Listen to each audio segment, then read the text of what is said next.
You're listening to short inspirations from Ralph. Handling stress, part 1. You know, over the years and being involved in people's lives, I would have to say stress, too much stress, is the most common across-the-board issue that people try to grapple with. And I've said too much stress because stress is common to us all. In fact, I would say some stress, little bursts of stress, are normal and even healthy. This is because when you are faced with a stressful situation, your body produces adrenaline and hormones that cope with the stress. It puts you into fight or flight mode. It could even save you from a fire or a car accident or some unforeseen situation, like being caught in a rip at the beach. Small bursts of stress or tension may even help you to get through a difficult situation like an exam or some high-level work project. It certainly helped me.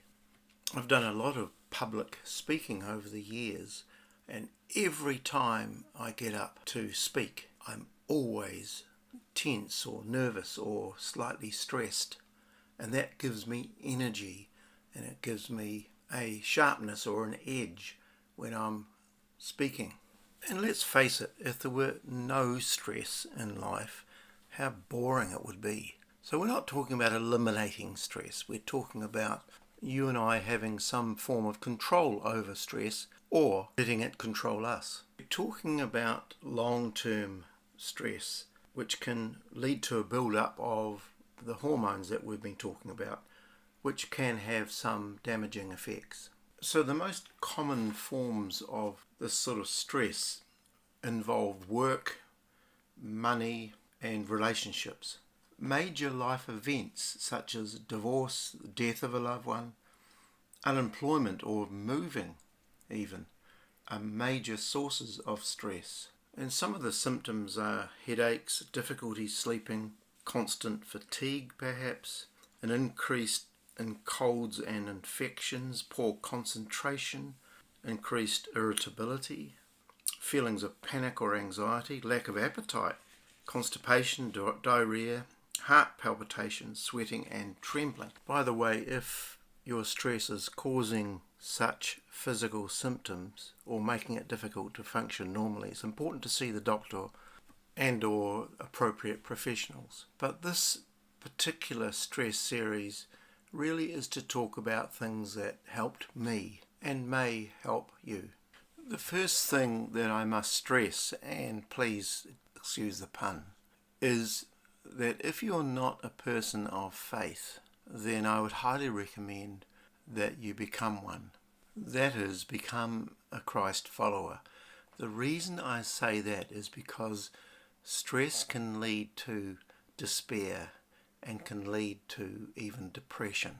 And the whole foundation of being in touch with your Creator, the whole basis of the Christian faith, is this thing called hope. And when we're stressed, not only does hope bubble up, but you can pray. Praying is so important in the middle of a stressful life, because in that action you can let go and let God. The other thing that was of enormous help to me was to find trusted people who can keep confidences to share what's going on, share the load if you like.